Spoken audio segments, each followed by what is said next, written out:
a hard time taking it seriously, just so you know. I'm going to ask who your favorite teammate is. And that question right there is going to shape the rest of the interview. You answer that wrong, I'm going to ask the tough questions.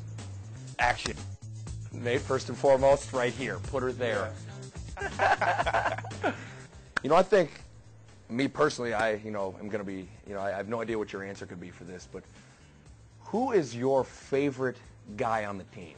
Well, if I said anybody else, I think the interview would stop right now, and our friendship would end. So, I have to say the guy that I sit next to on the plane ride to and from road games. Right.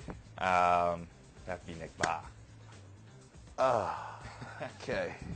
Can we cut tape here a little bit?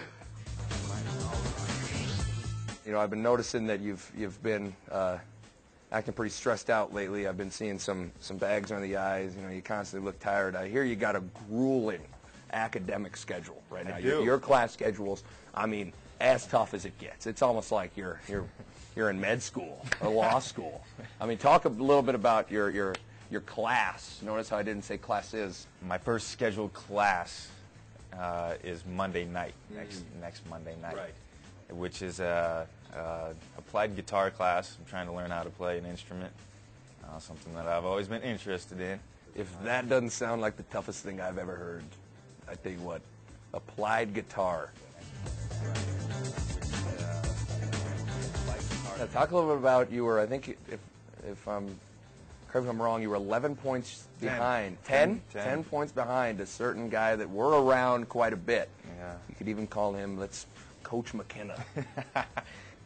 Before that game, we were talking about how I was pretty close to beating him, and he's like, well, we didn't have a three-point line back then, so I would have scored a lot more points if I'd had a three-point line. That's his excuse. There's always of course. Of course, he's just jealous. Yeah.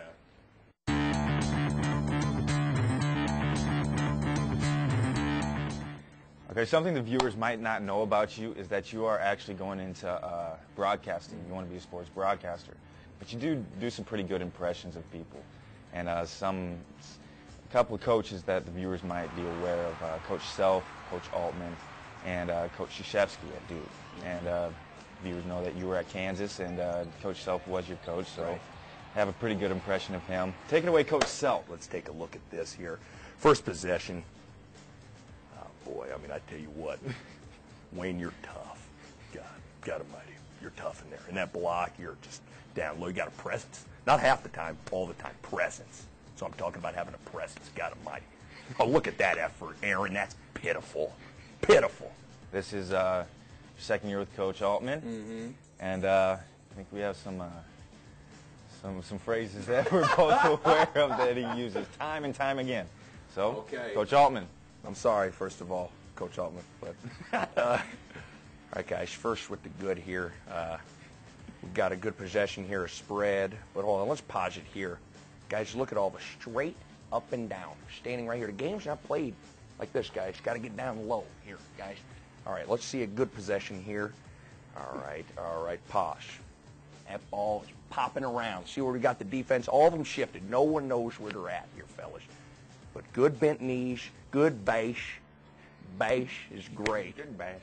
But we're popping that thing around. That's great basketball, fellas. That's how you hang a banner right there. Those type of basketball plays.